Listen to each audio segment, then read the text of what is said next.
Baik, Assalamualaikum warahmatullahi wabarakatuh. Dan selamat pagi anak-anak. Hari ini kita akan membahas topik pertama dari materi kelas 10, yaitu tentang hakikat fisika dan prosedur ilmiah. Untuk poin-poin materi yang akan kita pelajari pada pagi hari ini, yang pertama adalah mengenai apa itu fisika, di mana mencakup pengertian fisika, pentingnya fisika, manfaat fisika, perkembangan ilmu fisika, cabang ilmu fisika, dan yang kedua adalah hakikat fisika, mencakup produk, proses, dan sikap. Yang ketiga adalah metode dan prosedur ilmiah, mencakup menganalisis contoh kasus. Langsung saja, yang pertama, apa itu fisika? Nah, sebenarnya fisika ini sudah kalian peroleh ketika SMP. Dari sini, kita akan belajar kembali mengenai pengertian fisika. Jadi, fisika merupakan cabang ilmu pengetahuan yang mempelajari tentang materi dan energi. Jadi, seluruh keteraturan di alam ini dipelajari di dalam fisika. Kemudian, bagaimana sih pentingnya belajar fisika dan kenapa kita harus belajar fisika?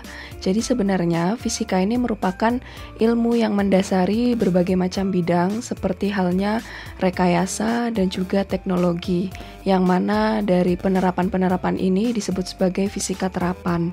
Salah satunya adalah konstruksi jembatan, bangunan, kemudian bagaimana sistem roket itu bekerja. Nah, ini salah satu dari pentingnya belajar fisika. Kemudian, fisika juga ada di dalam aktivitas keseharian kita. Contohnya ketika kita mengangkat buku atau kita duduk, maka prinsip dan hukum fisika di situ akan berlaku. Selanjutnya, kita akan mengetahui juga apa sih manfaatnya mempelajari fisika. Jadi, fisika ini juga bermanfaat bagi kehidupan manusia, salah satunya di bidang hiburan, yaitu adanya permainan roller coaster. Tentu di dalam prinsip roller coaster ini, hukum fisika berlaku, yaitu hukum kekekalan energi. Kemudian peristiwa aurora di kutub utara dan kutub selatan, peristiwanya salah satunya adalah medan magnet. Kemudian peristiwa dari gerhana. Jadi ketika kita sudah belajar tentang fisika, maka kita tidak perlu lagi takut atau risau mengenai mitos-mitos dari adanya gerhana bulan maupun gerhana matahari. Kemudian manfaat lainnya adalah penciptaannya eskalator, kemudian pesawat terbang, dan lain sebagainya. Selanjutnya adalah hakikat fisika. Di dalam hakikat fisika mencakup 3 aspek. Yang pertama, fisika sebagai produk, yang kedua, fisika sebagai proses, dan yang ketiga, fisika sebagai sikap. Di mana masing-masing contoh garis besarnya untuk fisika sebagai produk adalah berupa hukum-hukum fisika, prinsip-prinsip maupun teori. Di antaranya seperti hukum Newton, hukum Archimedes, hukum kekekalan energi, dan lain sebagainya. Untuk proses biasanya berupa langkah-langkah dan prosedur ilmiah, sedangkan sikap wujudnya nanti adalah sikap ilmiah di dalam melakukan suatu langkah-langkah atau prosedur ilmiah. Kita akan bahas satu persatu, yaitu mengenai fisika sebagai produk terlebih dahulu.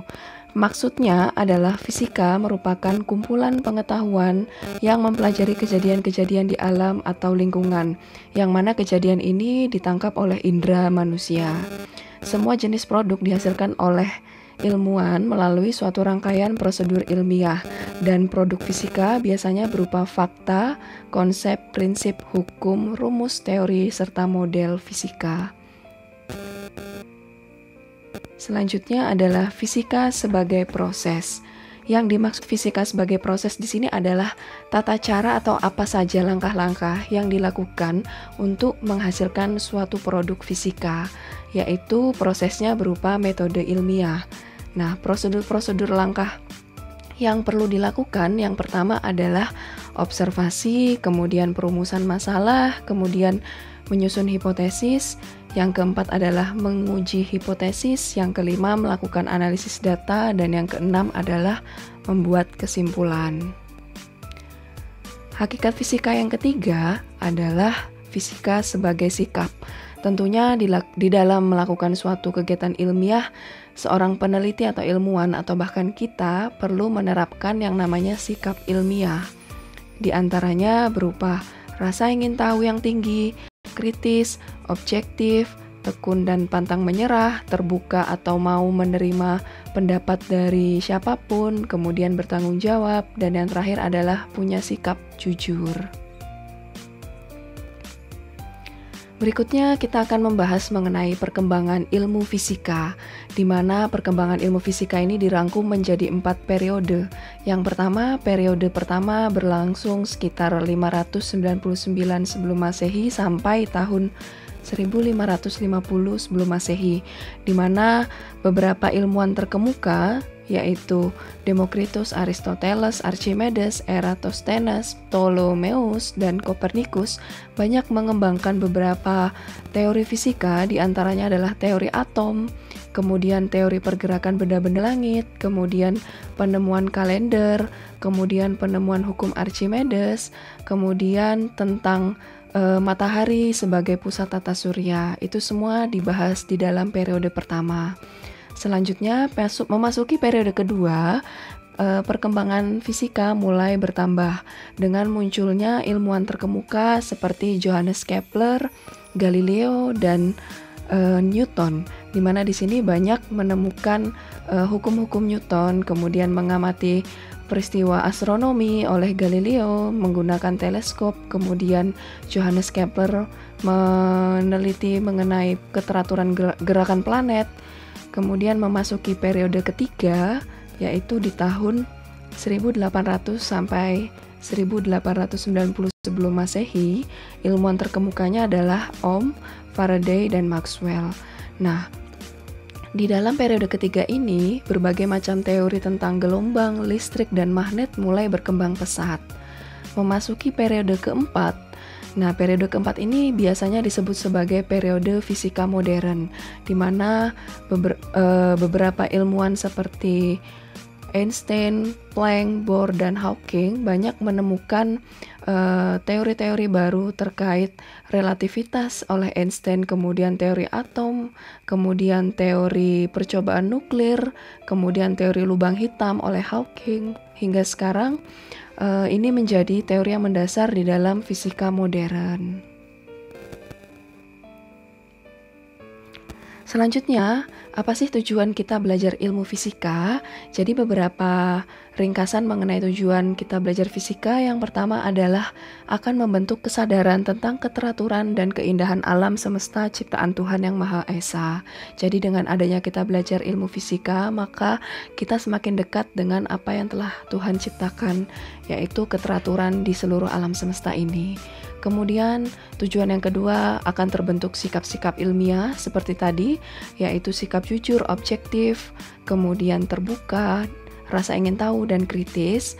Kemudian yang ketiga akan mengasah kemampuan serta keahlian kita untuk melakukan serangkaian metode ilmiah, mulai dari merumuskan masalah hingga mampu membuat suatu kesimpulan berdasarkan teori fisika.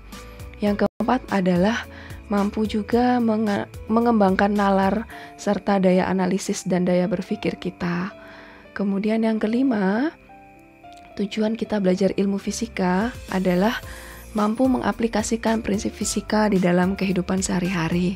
Jadi kita tidak hanya belajar teori, tapi kita bisa mengaplikasikannya, bahkan kita pun bisa membuat serangkaian alat-alat yang mana nantinya akan.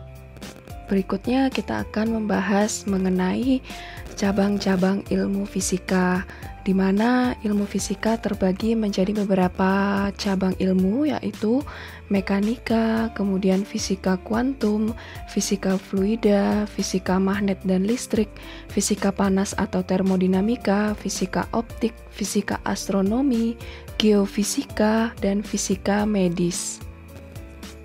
Yang ketiga, kita masuk ke pokok bahasan terakhir, yaitu metode dan prosedur ilmiah. Di mana metode ilmiah ini merupakan proses untuk menghasilkan produk fisika, atau metode ilmiah ini juga seperangkat teknik yang digunakan oleh suatu komunitas ilmiah di dalam menyelidiki fenomena alam, dan bertujuan untuk membuat suatu penelitian ilmiah dengan menganalisis data sehingga bisa memperoleh suatu kesimpulan di dalam penelitian. Untuk prosedur ilmiah mencakup beberapa tahap. Yang pertama adalah diawali dengan observasi atau pengamatan. Pada tahapan ini biasanya seorang peneliti mulai mengamati sekitar dengan menemukan berbagai hal-hal menarik melalui pengamatan kuantitatif ataupun pengamatan kualitatif. Yang kedua adalah mulai merumuskan suatu masalah. Jadi dengan membuat daftar pertanyaan yang biasanya diawali oleh salah satu kalimat 5W1H, what, who, when, where, how, atau apa, siapa, kapan, di mana, dan bagaimana. Kemudian memasuki tahap yang ketiga adalah mulai mengumpulkan data atau informasi. Jadi setelah mempunyai permasalahan, maka mulai mencari literatur-literatur atau teori-teori yang mendasari dari permasalahan tersebut, di mana teori-teori ini mendukung di dalam suatu penelitian yang nanti akan kita buktikan. Di mana untuk mengumpulkan informasi ini bisa berupa dari buku, dari internet, atau dari artikel-artikel ilmiah. Kemudian memasuki tahap yang keempat adalah mulai merancang hipotesis atau dugaan sementara. Jadi ketika kita sebelum melakukan suatu percobaan, kita sudah punya dugaan-dugaan sementara yang mana nantinya akan kita buktikan di dalam suatu penelitian atau suatu eksperimen. Selanjutnya, setelah membuat hipotesis, maka masuk ke tahap yang kelima, yaitu kita mulai melaksanakan percobaan. Nah, di dalam suatu percobaan ini, kita akan menguji kebenaran dari hipotesis atau dugaan sementara kita tadi. Dan juga yang perlu diperhatikan adalah beberapa variabel penelitian di dalam melakukan eksperimen. Ada 3 variabel, yaitu variabel bebas, terikat, dan kontrol. Untuk variabel bebas ini adalah variabel yang bisa diubah-ubah atau variabel yang kita manipulasi. Kemudian variabel terikat adalah variabel yang akan diteliti, di mana perubahan-perubahan variabel terikat ini bergantung juga dari adanya variabel bebas. Kemudian variabel kontrol adalah variabel yang dijaga tetap atau kita buat konstan. Nah, kemudian masuk ke tahap yang keenam. Setelah kita melakukan percobaan, maka data yang sudah kita peroleh kita analisis, yaitu menggunakan teori yang sudah kita peroleh dari informasi atau kajian pustaka. Nah, di sini kita menganalisis menggunakan rumusan-rumusan fisika atau teori-teori fisika. Kemudian masuk ke tahap yang ketujuh adalah tahap membuat kesimpulan. Dengan membuat kesimpulan ini, kita akan menguji apakah hipotesis yang kita buat di awal tadi sesuai dengan hasil eksperimen atau tidak. Nah, hasil kesimpulan ini akan membahas sejauh apa hipotesis yang sudah kita rancang terhadap kesamaan dari hasil penelitian. Yang terakhir biasanya adalah selanjutnya kita coba menganalisis kasus dengan prosedur ilmiah. Yang mana kasusnya seperti ini. Raffi sedang menyimak tayangan video dokumenter pada pelajaran sejarah, yaitu peristiwa peperangan pada zaman dahulu dengan menggunakan bom meriam. Terbesit di benak Raffi untuk melakukan percobaan yang bertujuan ingin mengetahui pengaruh sudut pelontaran peluru terhadap jarak maksimum pelontaran peluru dan lamanya peluru melambung di udara. Selanjutnya timbul pertanyaan di pikiran Raffi, yaitu bagaimana pengaruh sudut pelontaran peluru terhadap jarak maksimum dan bagaimana pengaruh sudut pelontaran terhadap lamanya peluru di udara. Sehingga Raffi mencari tambahan informasi terkait konsep fisika, yaitu gerak parabola melalui bukunya.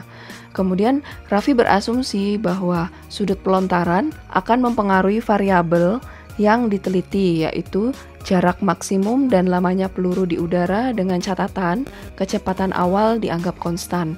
Raffi pun membuktikan asumsinya melalui percobaan dengan peralatan yang telah disediakan oleh guru, yaitu pistol mainan. Raffi melakukan percobaan sebanyak 3 kali percobaan dengan sudut pelontaran yang berbeda-beda.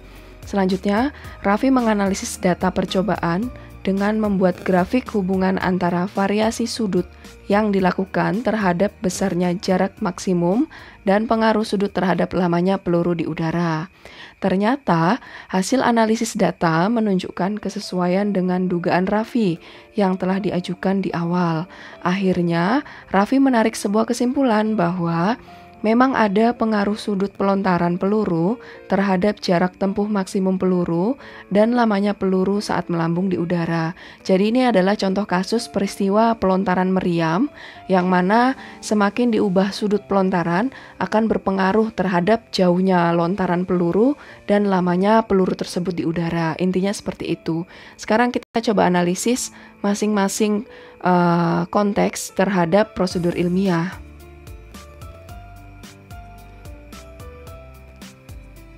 Yang pertama, kalimat Raffi sedang menyimak tayangan video tadi berupa dokumenter dan mulai terbesit di benak Raffi untuk melakukan suatu percobaan yang bertujuan ingin mengetahui pengaruh sudut pelontaran terhadap jarak maksimum pelontaran peluru dan lamanya peluru melambung di udara masuk ke dalam peristiwa melakukan observasi dan pengamatan.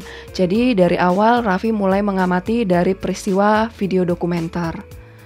Kemudian mulai timbul pertanyaan di pikiran Raffi, bagaimana pengaruh sudut tersebut bisa mempengaruhi jarak maksimum dan bagaimana pengaruh sudut tersebut juga berpengaruh terhadap lamanya peluru atau bom tersebut melambung di udara.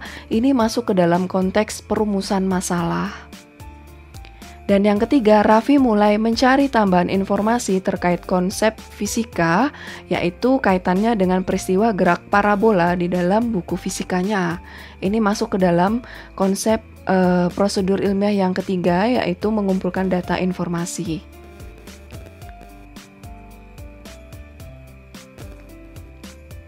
Konteks berikutnya, Raffi berasumsi bahwa sudut pelontaran akan mempengaruhi variabel yang akan diteliti, yaitu jarak maksimum dan lamanya peluru di udara dengan catatan kecepatan awalnya akan dianggap tidak berubah. Nah, ini merupakan salah satu konteks hipotesis atau dugaan sementara si Raffi yang menyatakan bahwa sudut pelontaran ini akan mempengaruhi semua yang akan dia teliti. Kemudian Raffi pun membuktikan asumsinya. Akhirnya dia mulai melakukan percobaan sebanyak 3 kali dengan sudut lontaran yang berbeda-beda dengan alat yang disediakan oleh guru, yaitu dengan pistol mainan. Nah, di sini dia mulai melakukan suatu penelitian. Lalu variabel-variabel apa saja yang tercipta di dalam rangkaian percobaannya Raffi? Yang pertama ada variabel bebas, yaitu variabel yang diubah-ubah atau yang dimanipulasi, yaitu dia mengubah-ubah variasi sudut. Jadi sudut pelontarannya diubah-ubah. Kemudian variabel terikat yang akan Raffi teliti, yaitu berupa waktu tempuh serta jarak tempuh maksimumnya. Nah, yang terakhir adalah variabel yang dikontrol atau yang dijaga tetap. Dia tidak mengubah-ubah masa peluru mainannya, kemudian juga tidak mengubah kecepatan awal pelontaran peluru. Jadi semuanya dijaga tetap sehingga menghasilkan suatu data di dalam penelitiannya nanti.